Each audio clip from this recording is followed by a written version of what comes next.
Well, that episode was awful. I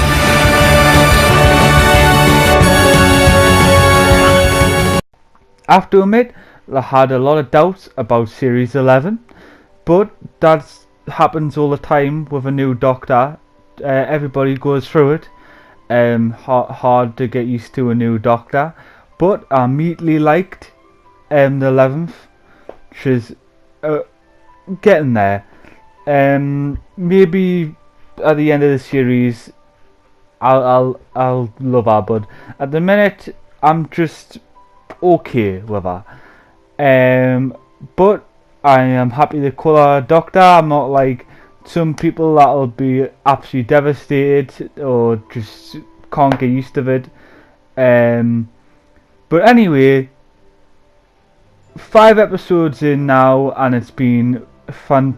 It's been mostly fantastic, I would say. Episode 1 was a good introduction to the entire new cast. Episode 2 was it was getting the characters to the TARDIS and show you what the TARDIS was. It was good as well. Episode 3 was one of my favourite history episode in Doctor Who that I've ever watched. And last week's the Spiders in the UK, which I know it's Anachrids in the UK, but whatever. Actually really enjoyed. Last 2, 3 and 4 were my favourite episodes, series 11.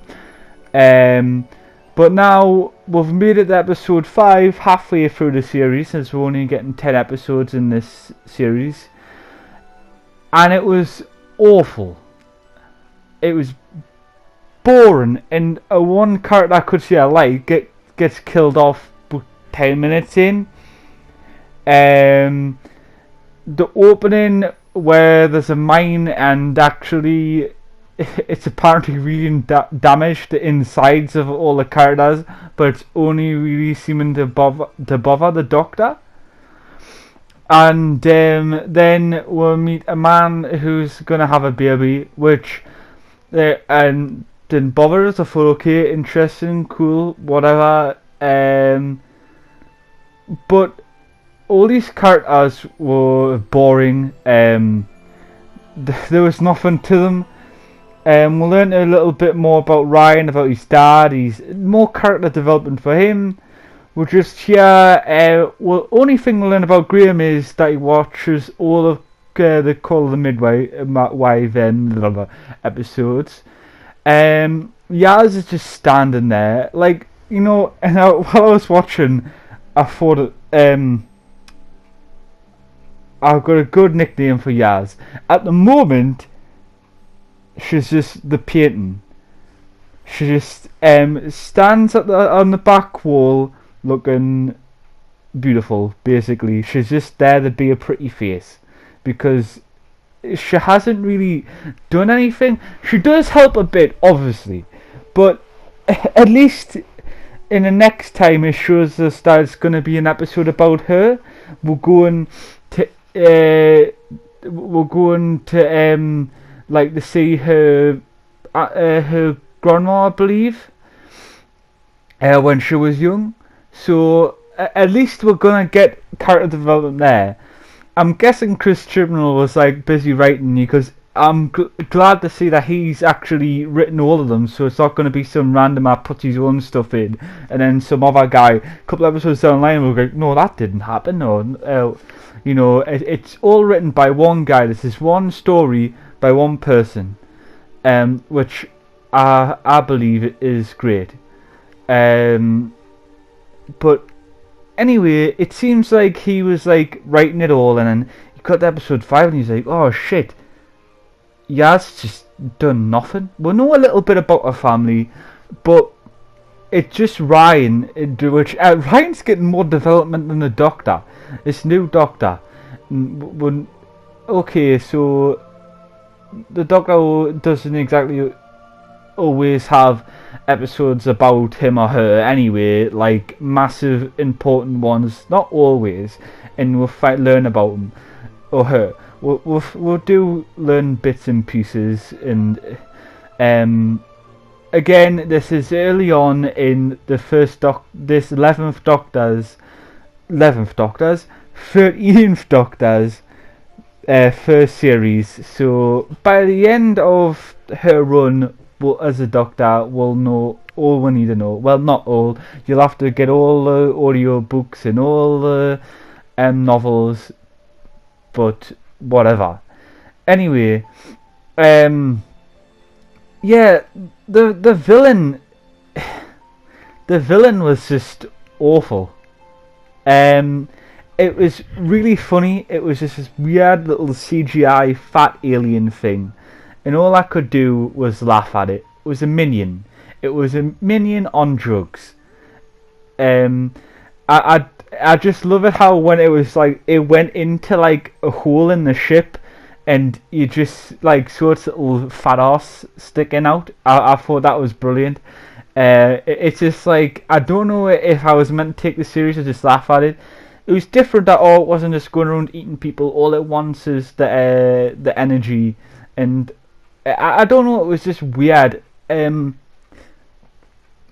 I thought fantastic when Chris Chibnall announced that, it's just going to be new monsters, new aliens in this series of Doctor Who. There's not going to be any of like the old ones, because I was sick of seeing the Daleks, sick of seeing the Cybermen, and just bringing up all the old ones because they're just like, remember this, remember that.